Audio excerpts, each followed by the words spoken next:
Waalaikumsalam warahmatullahi wabarakatuh. Ya, selamat malam kawan-kawan semuanya. Bagaimana kabarnya hari ini? Malam, alhamdulillah baik. Alhamdulillah sehat Ibu. Alhamdulillah sehat, senang, bahagia selalu ya. Oke, alhamdulillah malam ini sudah ada 10 yang bergabung di mata kuliah kebijakan dan administrasi PPH 2 atau PPH Badan, gitu ya. Oke, bagaimana kita ketahui ya, sebelum memulai perkuliahan ada baiknya kita berdoa dulu menurut agama dan kepercayaan masing-masing. Berdoa dipersilahkan. Ya.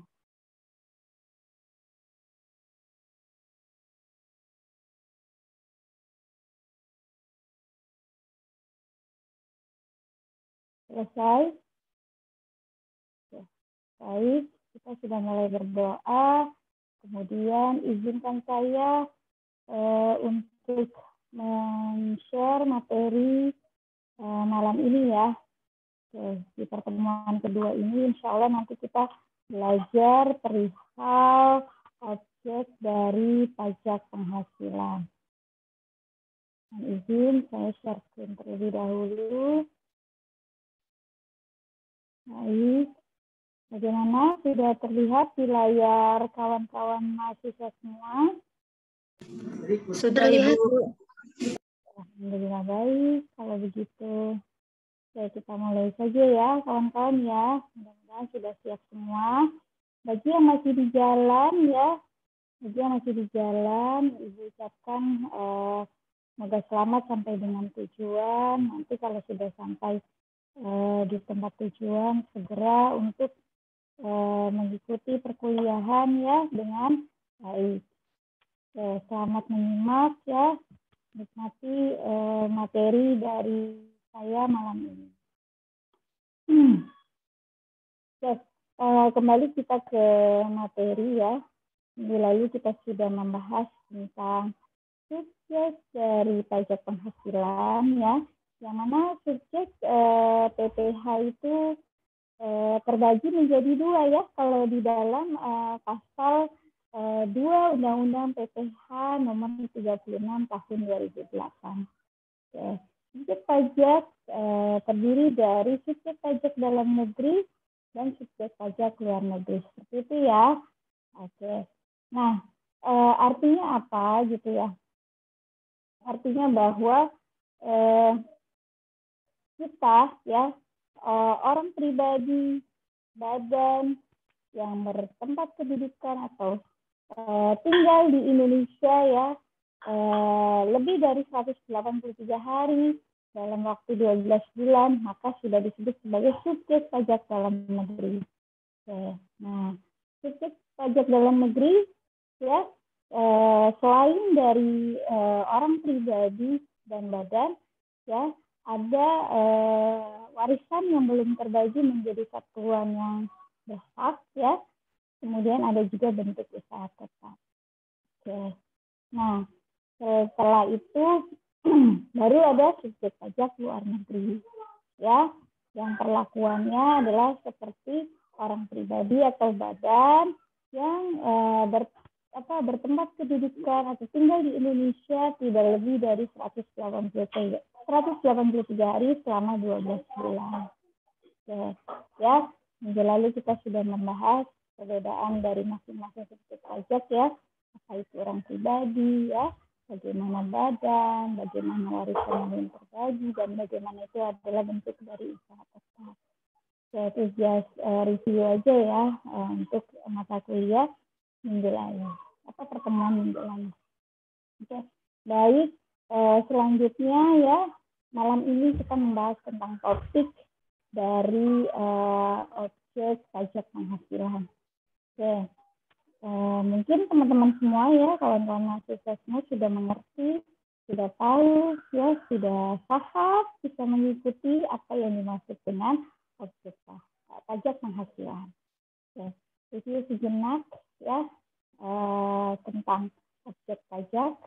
sebagaimana diatur di dalam Undang-Undang Nomor 36 tahun 2008 ya, bahwa di pasal 4 ayat 1 ya, bahwa objek pajak itu ya adalah penghasilan. Seperti itu kan? Ini maksud dengan objek pajak. Nah, penghasilan yang bagaimana gitu kan? Nah, kalau teman-teman bisa lihat di sini penghasilan yang seperti, oke, lihat di sini ya. Nah, bentar, kok ini semua di sini. Oke, ini nggak bisa ya. Bentar, nah, oke, sudah ya. Oke, nah, jadi objek dari PPh adalah penghasilan. Nah, penghasilan yang seperti apa gitu kan? Penghasilan yang berupa aliran tambahan kemampuan ekonomi. Oke. Aliran tambahan kemampuan ekonomi yang bagaimana gitu kan? Nah, dilihat dari jenis penghasilannya. Itu dari mana sumbernya? Misalkan dari pekerjaan dalam hubungan kerja dan pekerjaan bebas, misalkan seperti itu. Ya, terus kemudian dari usaha dan kegiatan. Oke. Nah, terus kemudian dari modal yang berupa harta gerak ataupun harta tak gerak. Oke. Nah, kemudian dari penghasilan lain-lain. Nah, itulah yang dimaksud aliran tambahan kemampuan ekonomi. Nah, terus ini yang diterima atau diperoleh oleh siapa gitu kan? Oleh si subjek pajaknya. Oke, sumbernya dari mana? Bisa dari Indonesia maupun dari luar Indonesia. Oke, yang digunakan atau dimanfaatkan gitu kan untuk kegiatan konsumsi maupun menambah kekayaan dalam nama dan dalam bentuk apapun. Oke. Nah, ini yang dimaksud dengan penghasilan menurut Undang-Undang Pajak Penghasilan. Ya, nomor 36 tahun 2008. Oke. Teman-teman bisa melihat bahwa di dalam undang-undang tersebut ya, pasal 4 ya, ayat 1 menyatakan bahwa setiap tambahan kemampuan ekonomi yang diterima atau diperoleh oleh wajib pajak gitu ya, baik yang berasal dari Indonesia maupun dari luar Indonesia, yang dapat dipakai untuk konsumsi atau untuk menambah kekayaan wajib pajak yang bersangkutan dengan nama dan dalam bentuk apapun. Nah, itulah ya yang dimaksud dengan objek pajak penghasilan. Oke, ya, yang tadi sudah saya ilustrasikan. Nah, lalu ya dari objek pajak penghasilan tadi, nah penghasilan kan terdiri dari beberapa jenis, tadi ada 4 bagian ya. Kalau di dalam undang-undang itu diatur menjadi 4 kelompok penghasilan atau 4 bagian kelompok atau 4 kelompok penghasilan ya. Yang pertama penghasilan dari pekerjaan dalam hubungan kerja atau employment income.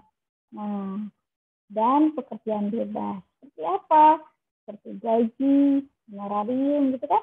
Penghasilan dari praktek dokter, notaris, aktuaris, akuntan, pengacara, dan lain sebagainya. Oke. Nah, itu yang dimaksud dengan penghasilan dari pekerjaan dalam hubungan kerja dan pekerjaan bebas. Ya. Lalu yang kedua ada penghasilan dari usaha dan kegiatan atau business income. Ya, misalkan sebuah wajib pajak melakukan kegiatan usaha ya menghasilkan sebuah profit atau pendapatan di bisnisnya. Nah, ini juga merupakan bagian atau kelompok dari penghasilan. Oke. Nah, selanjutnya adalah penghasilan dari modal. Apa itu penghasilan dari modal gitu kan?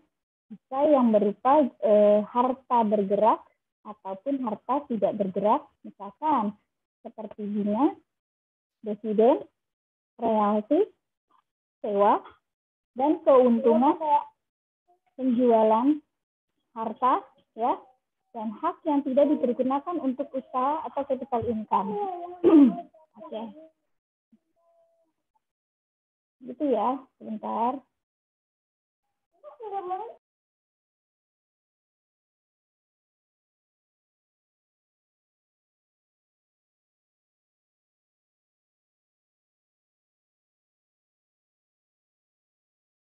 Ya, itu ya tadi adalah penghasilan dari modal, ya dapat dilihat dari harta bergerak maupun tidak bergerak, ya seperti tadi ada bunga, dividen, royalti, sewa, dan keuntungan penjualan harta ataupun hak yang tidak dipergunakan untuk usaha atau capital income.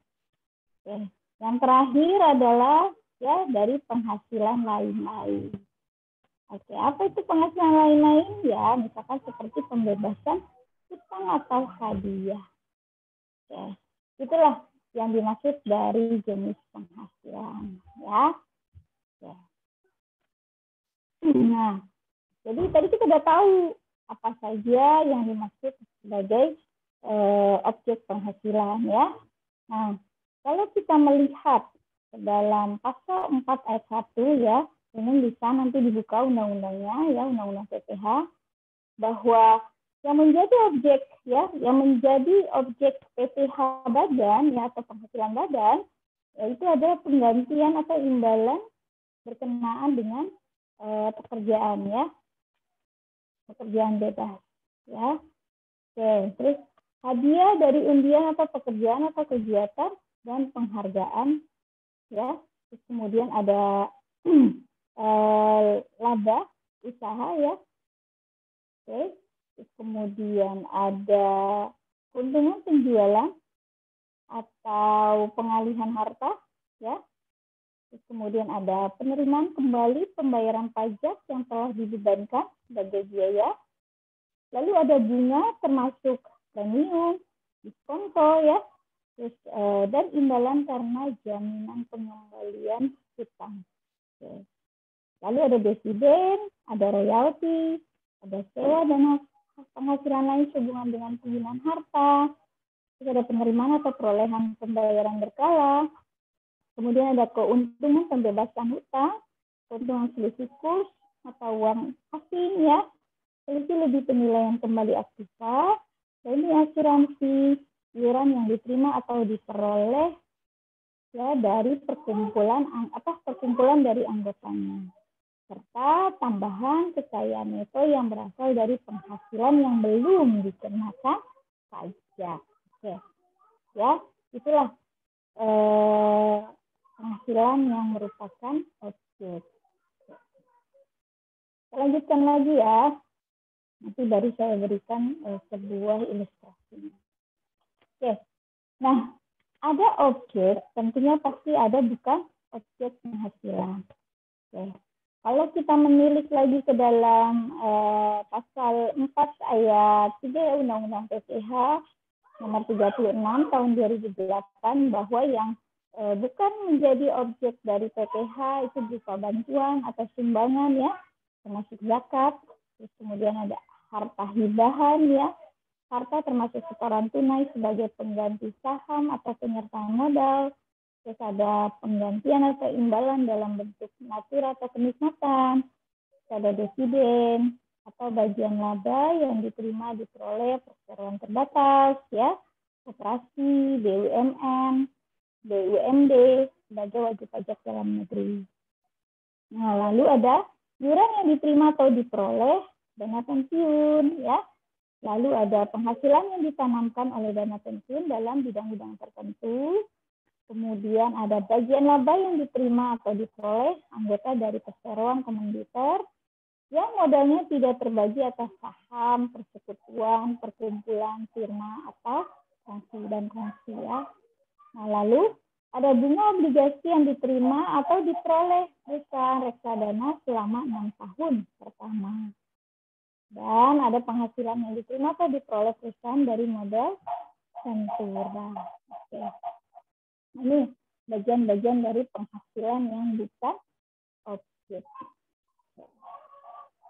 Baik, saya lanjutkan lagi ya. Nah, kita mengenal kalau teman-teman buka Undang-Undang PPH ya, pasal 4 ayat 1 mengatakan bahwa ini adalah sebuah pajak penghasilan yang bersifat tidak final, ya istilahnya. Terus pasal 4 ayat 2 menyatakan bahwa ini adalah PPH yang bersifat final. Oke. Nah, terus kita buka lagi kita turun lagi ke pasal 3 ya, itu adalah merupakan bukan objek penghasilan. Oke. Ya. Nah, lalu apa nih yang menjadi objek dari PPH final gitu kan? Nah, sebenarnya objek PPH final kalau di dalam undang-undang PPH ya, nomor 36 tahun 2008 ini itu diatur di dalam PPH pasal 4 ayat 2 ya, PPH pasal 15 dan ada PP atau peraturan pemerintah nomor 23 tahun 2018. Oke. Nah, kita bisa lihat di sini ya, yang menjadi objek dari PPH final itu ada penghasilan sewa tanah atau bangunan ya, diatur di dalam PPH pasal 4 ayat 2. Kemudian ada imbalan jasa konstruksi, sama diatur di dalam PPH pasal 4 ayat 2. Lalu ada penghasilan perusahaan pelayaran dalam negeri, ya, penghasilan perusahaan penerbangan atau pelayaran luar negeri, yang diatur di dalam PPH pasal 15. Oke. Nah, selanjutnya ada penghasilan pada peredaran bursa ya, yang kurang dari 4,8 miliar ya, itu diatur di dalam PP 23 ya, nomor 23 tahun 2018. Oke. Terus kemudian ada bunga ya, bunga deposito atau tabungan ya, dan diskonto. Terus ada bunga atau diskonto obligasi di bursa efek, serta ada penghasilan penjualan saham di bursa efek, itu diatur di dalam PPH pasal 4 ayat 2. Oke.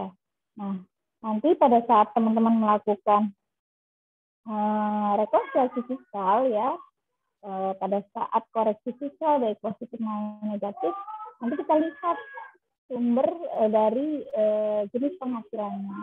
Jadi kita berikan satu-satu mana yang termasuk ke dalam PPH final, sudah final ya, atau bukan objek ya, bukan objek dari pajak penghasilan. Oke, ya, jadi nanti kita bisa mulai membedakan ya. Oke, baik ya. Mungkin ini materi malam ini nanti saya akan masuk ke dalam studi kasus. Nah, sebelum saya masuk ke dalam studi kasus, silakan buat teman-teman jika ada yang ingin ditanyakan, ya saya persilahkan. Kalau tidak ada, nanti akan saya lanjutkan ke dalam studi kasus. Terima kasih. Silakan kawan-kawan.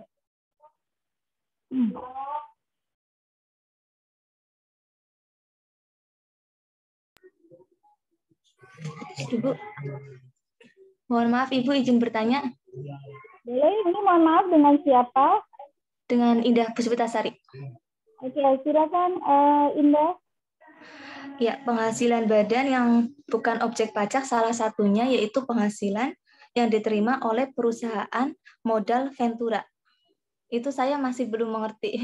Perusahaan modal ventura itu apa dan contohnya apa? Sudah, Bu.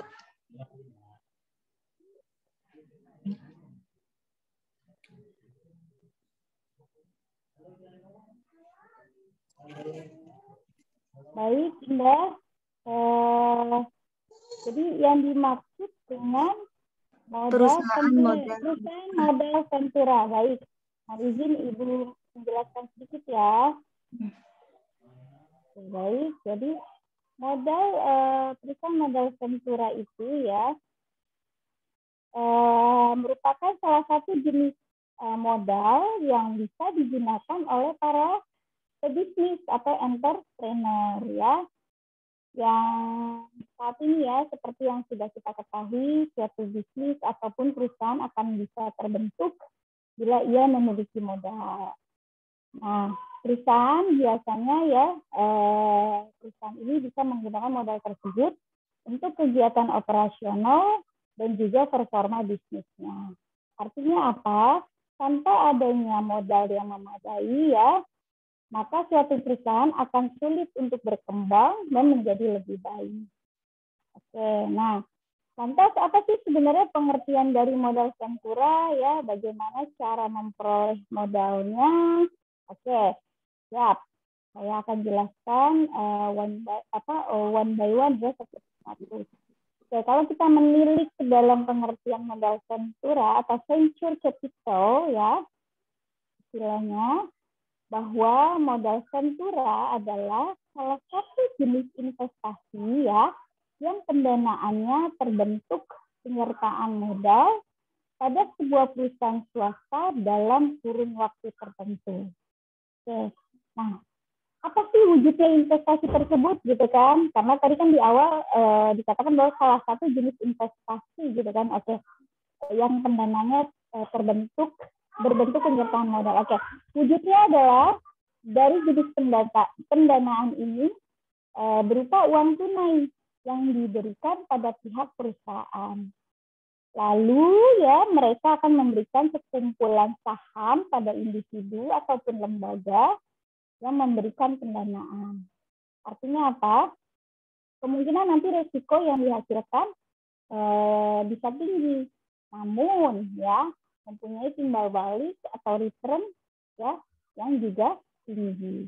Oke, nah biasanya nih para investor sebelum memutuskan untuk melakukan pendanaan ya umumnya para investor itu sudah memahami bahwa perusahaan yang didanai tersebut ya memiliki resiko yang tinggi dan juga tidak memenuhi standar perusahaan ya terbuka untuk bisa memperoleh pinjaman dari pihak perbankan. Oke, jadi artinya apabila modal Ventura ini umumnya berasal dari pihak investor yang sudah mapan, baik ataupun institusi keuangannya yang melakukan penghimpunan dana dari beberapa pihak ya dengan tujuan untuk berinvestasi ya biasanya pernyataan modal di dalamnya akan diberikan pada perusahaan rintisan atau perusahaan startup. Oke. Nah jadi itu yang dimaksud dengan modal venture atau capital venture ya. Oke, venture capital. Oke.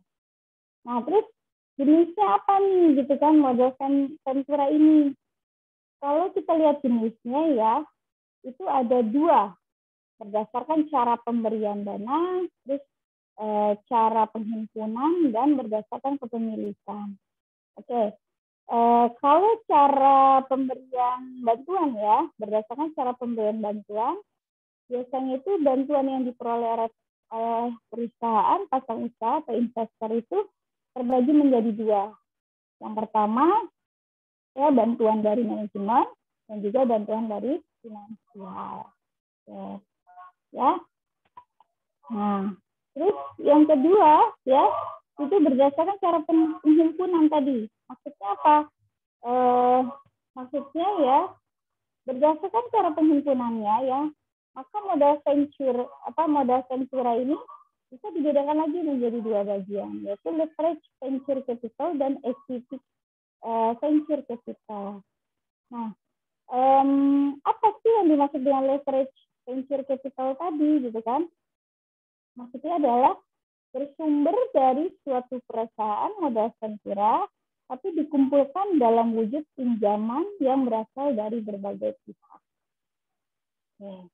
Nah, terus sedangkan equity venture capital ya bersumber dari suatu perusahaan modal Ventura ya, dan sebagian besar dana yang dikumpulkan berasal dari modal pribadi.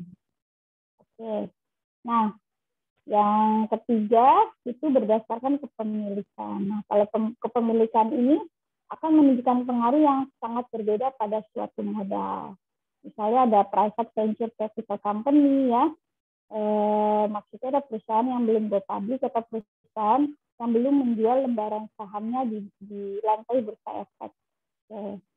Atau juga nanti ada namanya public venture capital company. Nah, ini kebalikannya dari private modal, capital company tadi. Kalau ini perusahaan modal ventura, tapi dia sudah menjual lembaran sahamnya di lantai bursa efek. Nah, terus kemudian ada bank affiliate venture company. Nah, kalau ini adalah perusahaan yang yang oleh beberapa pihak bank ya mengalami surplus dana atau mempunyai tujuan khusus dalam hal modal ventura tadi. Nah, terus kemudian ada conglomerate venture capital. Ya, kalau inilah perusahaan yang dibangun oleh beberapa jenis perusahaan besar. Oke, nah itu tadi ya yang dimaksud dari modal ventura, terus jenis-jenis modal ventura. Nah, jadi kalau teman-teman lihat di Indonesia ya, modal ventura itu sudah dibangun ya. Misalkan saya ambil contoh deh satu nih, ada 500 startup adalah perusahaan yang sangat terkenal di dunia karena dibangun oleh para karyawan Facebook, Google, dan juga PayPal. Nah, jadi perusahaan ini ya salah satunya investor resminya adalah Bukalapak. Oke, contohnya.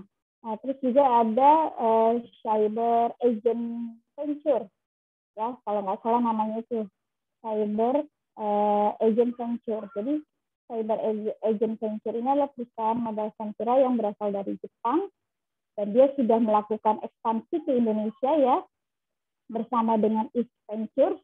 Ya, jadi kedua perusahaan ini telah atau lantas memberikan suntikan dananya kepada perusahaan startup besar yaitu Tokopedia. Oke.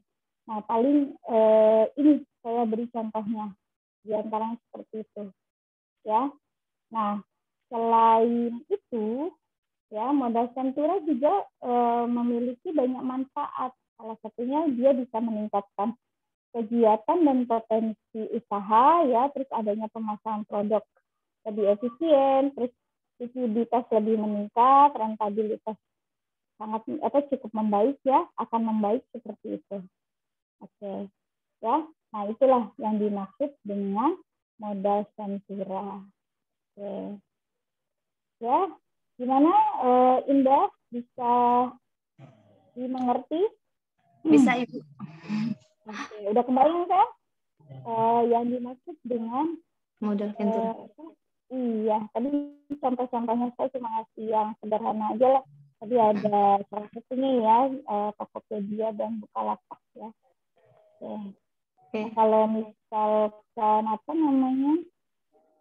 di dalam pajak ya, di dalam pajak itu ya perlakuan perpajakan atas penyertaan modal perusahaan modal ventura ini ya, kalau untuk perusahaan mikro, kecil dan menengah ya, UMKM ini diatur di dalam PMKRI nomor 48/PMK ya .010/2018. Nah, itu ada memang yang mengatur tentang perlakuan perpajakan atas penyertaan modal perusahaan modal ventura pada perusahaan mikro, kecil dan menengah. Oke. Tadi ya yang saya sebutkan untuk PMK-nya ya, PMKR ini. Seperti itu. Oke. Ya. Nah, perlakuannya nanti bisa dibaca di dalam peraturan tersebut. Nah, terus kemudian sebentar. Saya coba buka tentang ini deh. Bentar ya, saya cari filenya dulu.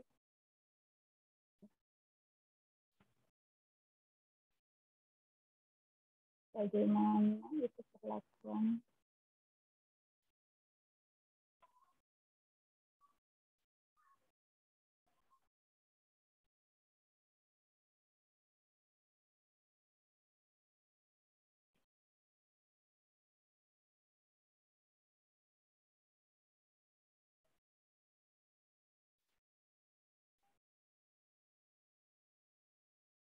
Nah, jadi di dalam PMK nomor 48 tadi ya, nomor 48 tahun 2018 ya.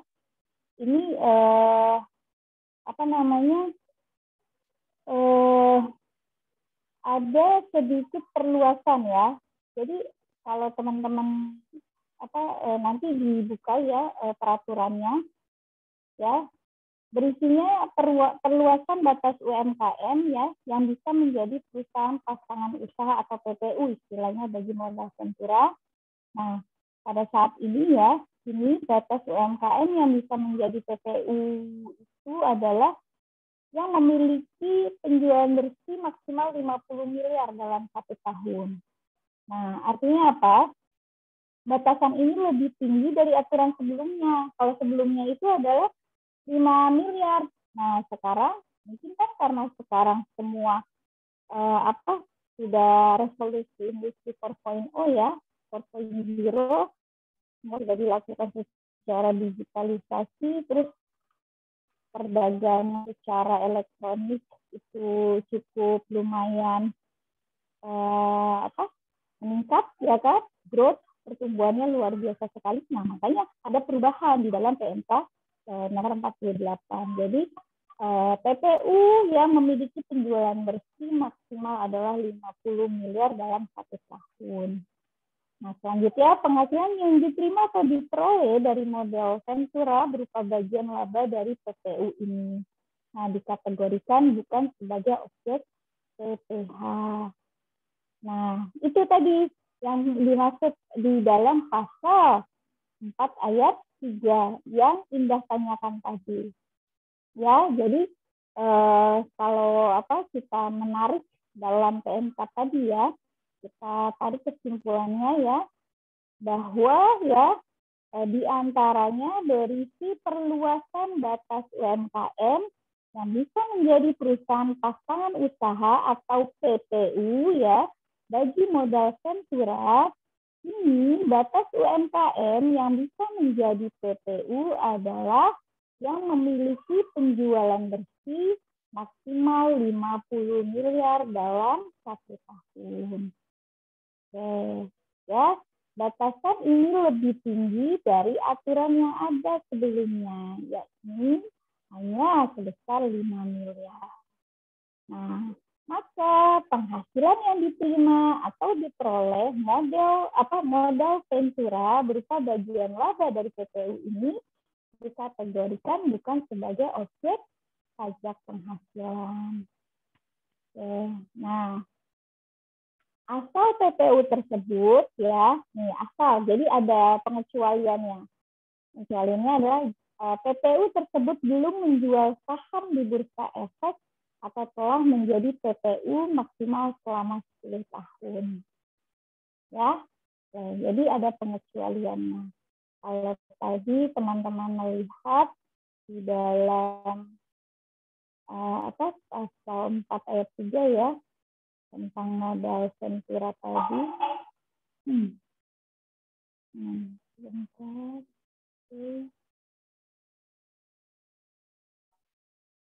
Ya. Nah, ini kan disebut sebagai bentar, izin share lagi. Nah, ini ya disebut sebagai penghasilan yang bukan objek nih. Tadi syaratnya adalah kalau PPU tersebut belum menjualkan ya barang sahamnya di lantai bursa efek Jakarta. Nah, makanya kita harus bisa membedakan tadi, karena tadi kalau kita lihat modal ventura itu kan ada beberapa jenis ya, ada yang ada yang dia sifatnya belum go public, ada yang sudah go public, ada yang memang perusahaan besar ya, yang tadi saya sebutkan contohnya. Oke, terima kasih Indah untuk pertanyaannya. Baik, silakan dilanjutkan. Ada pertanyaan lagi dari kawan-kawan semua? Silakan.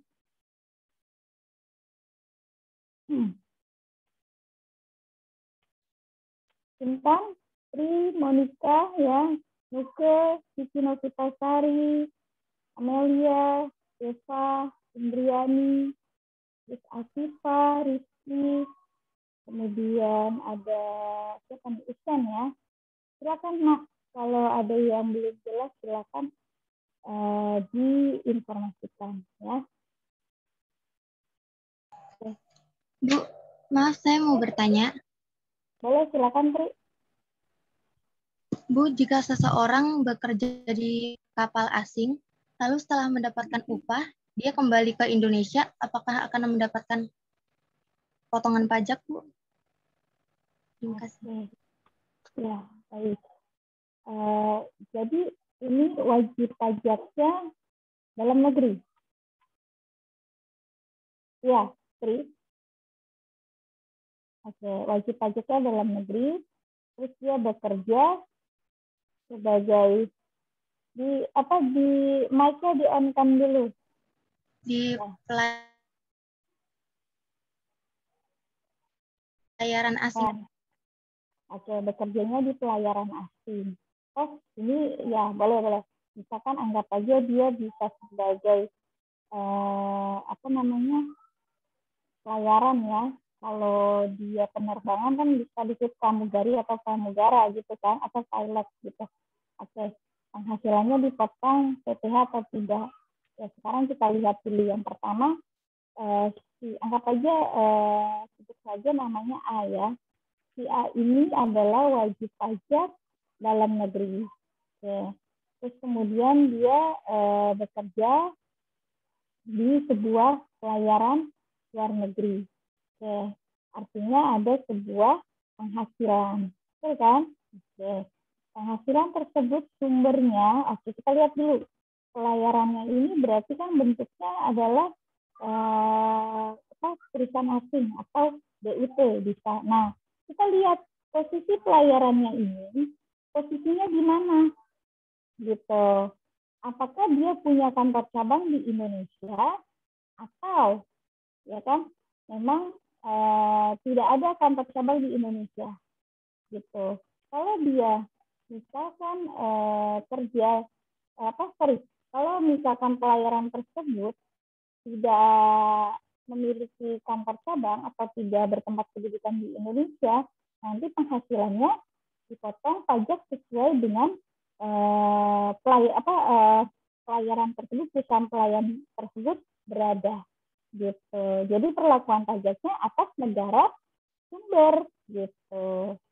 Oke, nah kemudian wajib pajak ini nanti ya dia akan melaporkan penghasilannya ke dalam SPT tahunan gitu. Nah nanti ada namanya kredit pajak luar negeri atau KPLN.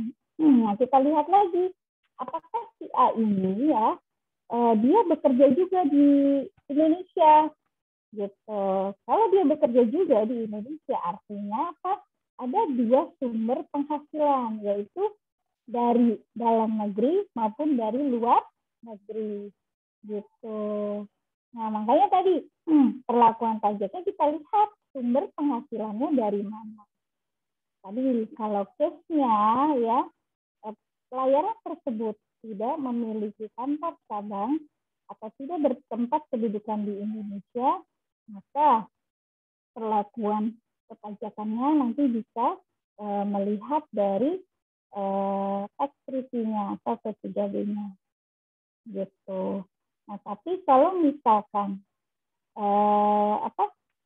si wajib pajak perusahaan pelayarannya bertempat kedudukan atau memiliki cabang di Indonesia ya. Nah, artinya apa? Artinya si wajib pajak ini ya memiliki penghasilan yang bersumber dari Indonesia. Maka perlakuannya nanti PPh pasal 21 gitu. Ya. Karena tadi kita lihat dulu posisi dari perusahaannya tadi ya. Oke. Bentar deh coba Ibu izin share screen perihal ini subjek pajak tadi ya. Subjek pajak. Bentar.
Mohon izin share screen ya.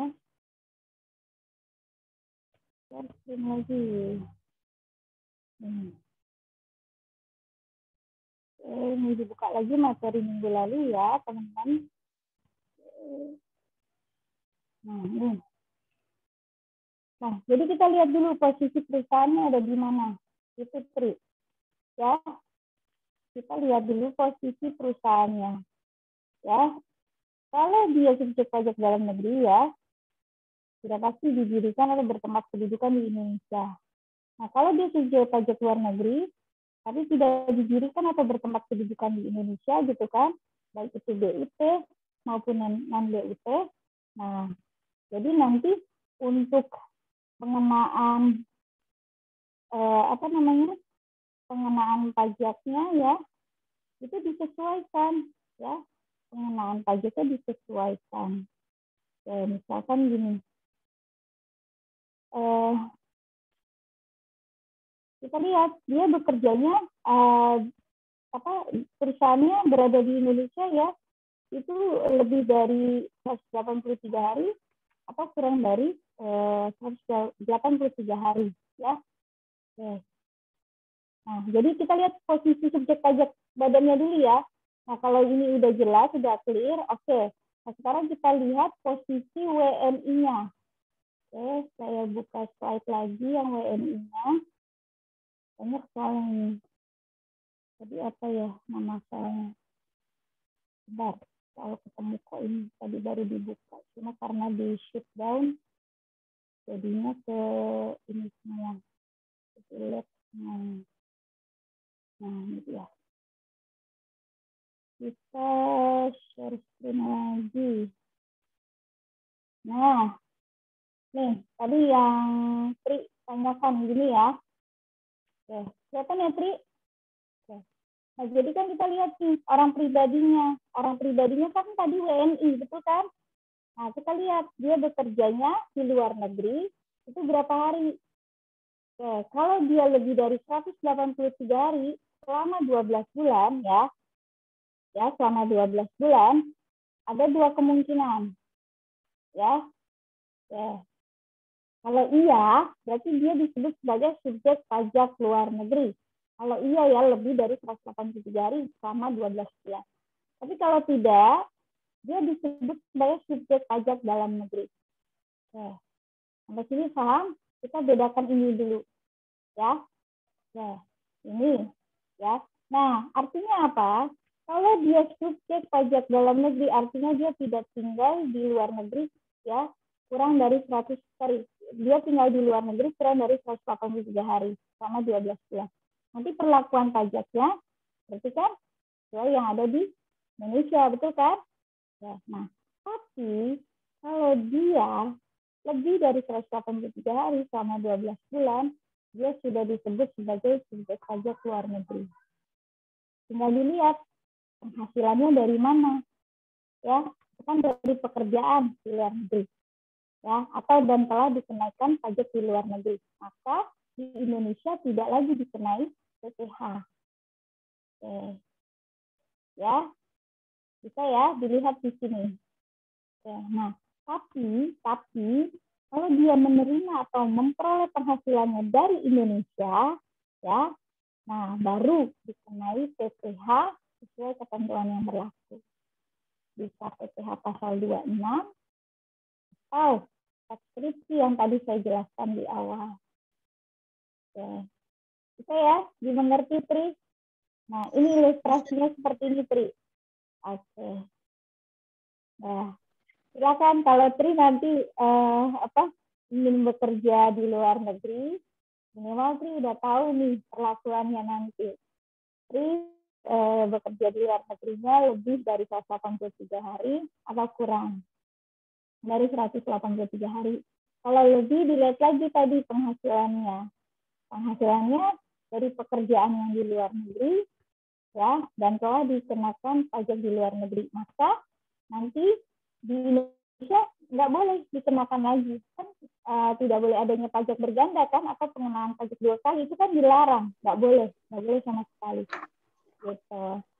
Nah, terus misalkan menerima atau memperoleh penghasilannya dari Indonesia. Nah, tinggal dilihat nanti ketentuannya. Berarti apa?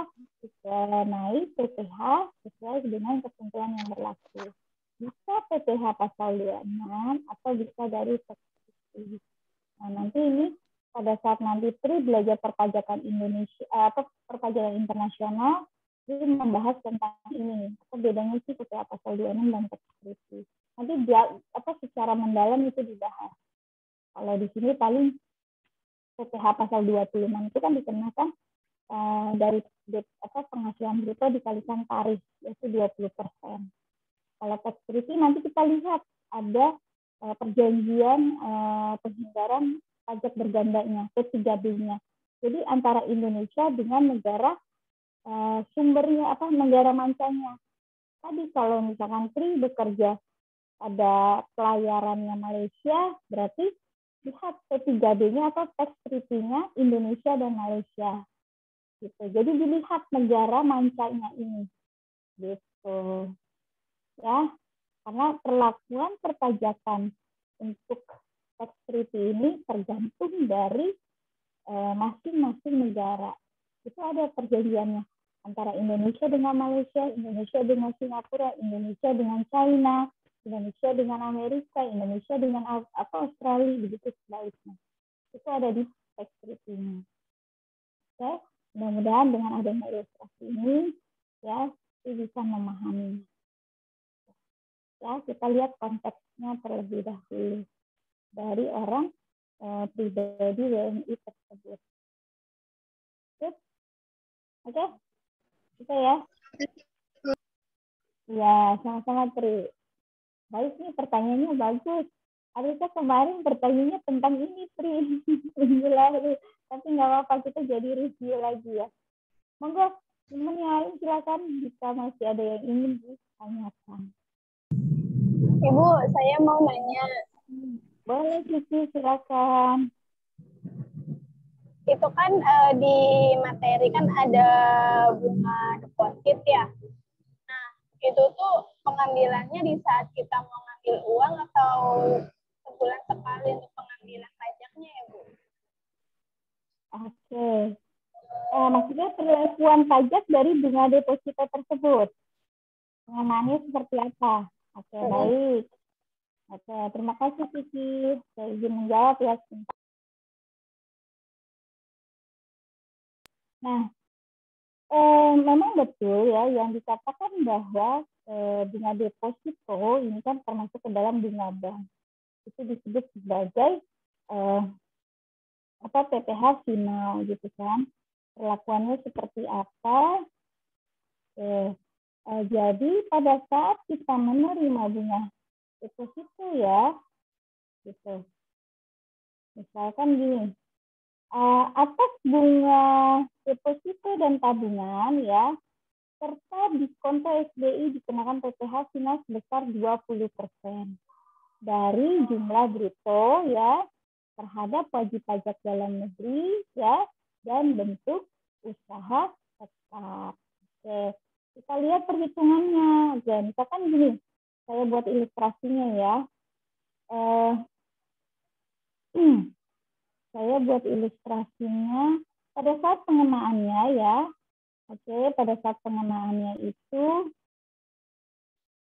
nah misalnya gini, Cici ini wajib pajak menabung nih di bank Niun misalkan gitu ya, dalam bentuk sebuah deposito sebesar 100 juta.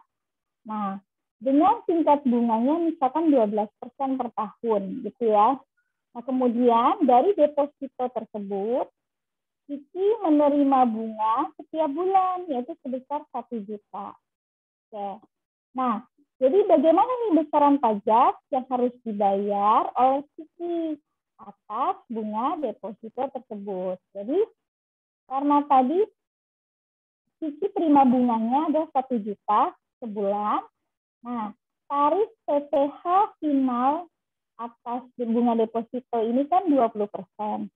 Maka PPh pasal 4 ayat 2 yang dipotong oleh Bank Niun ya adalah 20% dikalikan dengan 1 juta, yaitu sebesar Rp200.000. Nah, kemudian untuk mendapatkan jumlah pajak deposito per tahun ya, maka dikalikan ya 12 bulan. Nah, jadi 200.000 dikalikan 12 bulan ya, itu sama dengan 2.400.000. Nah, jadi pada saat Kiki menerima bunga dari bank ya sebesar 1 juta itu langsung dipotong PPh final 4 ayat 2 sebesar 20%. Ya, begitu maksudnya Ki. Gitu. Gimana? Kiki udah ngerti belum nih dari sini?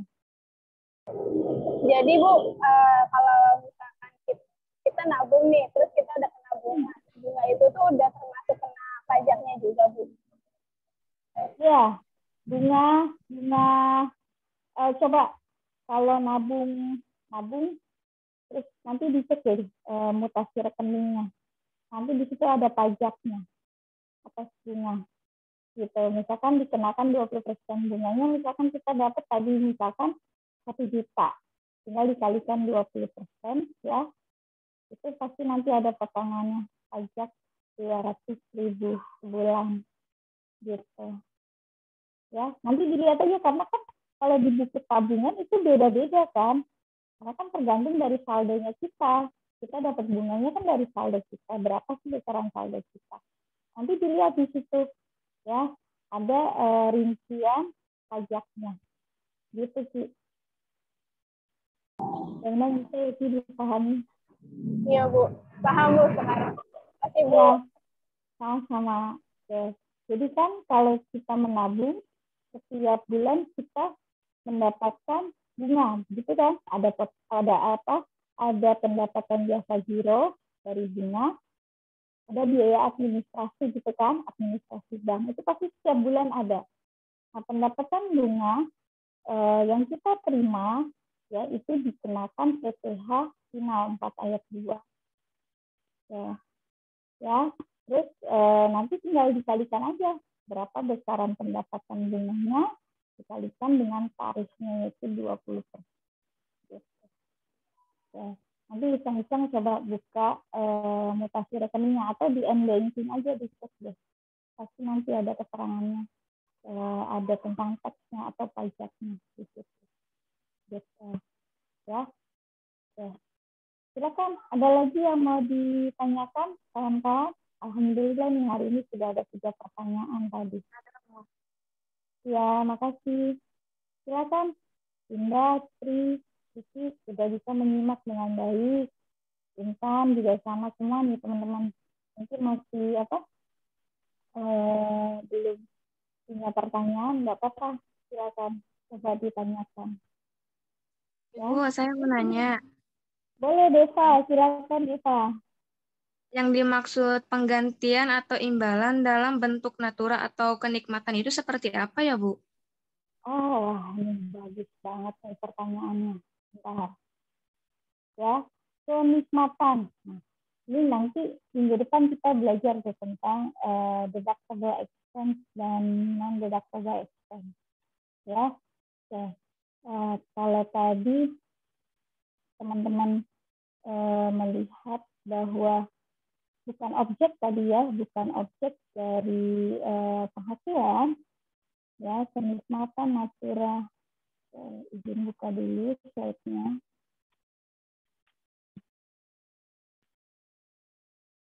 Tadi ada di sini. Mana tadi? Nah ini ya, penggantian atau imbalan dalam bentuk natura atau kenikmatan. Ya, jadi gini, natura, kenikmatan. Jadi setiap yang diberikan dalam bentuk kenikmatan, dalam bentuk natura itu adalah non-deductible expense. Maksudnya gini, kenikmatan dalam bentuk natura merupakan setiap balasan jasa yang diterima atau diperoleh pegawai karyawan maupun keluarga juga dalam bentuk uang dari pemberi kerja. Nah, tadi yang saya bilang, misalkan tadi dikasih sembako, itu sebuah natura atau kenikmatan. dikasih traveling, ya kan, dikasih tiket misalkan untuk traveling, itu adalah sebuah kenikmatan gitu. Tapi kalau makan bersama di perusahaan, ya, tapi untuk seluruh karyawan, nah itu bisa disebut sebagai deductible expense karena seluruh karyawan yang bisa menikmati. Terima kasih nih Rizky sudah ditambahkan walaupun sedang di jalan, begitu maksudnya. Oke. Bisa ya, Desa. Oke. Silakan, cukup ya. Insya Allah minggu depan kita berjumpa lagi ya dengan studi kasus yang berbeda. Untuk tugas-tugas minggu depan kan udah masuk sesi ketiga ya. Artinya nanti ada beberapa tugas-tugas ya sudah mulai disiapkan. Oke, sekali lagi saya akhiri terima kasih ya, saya ucapkan terima kasih atas perkuliahan malam ini ya teman-teman. Teman bisa menyimak perkuliahan dengan baik ya walaupun di jalan ya bisa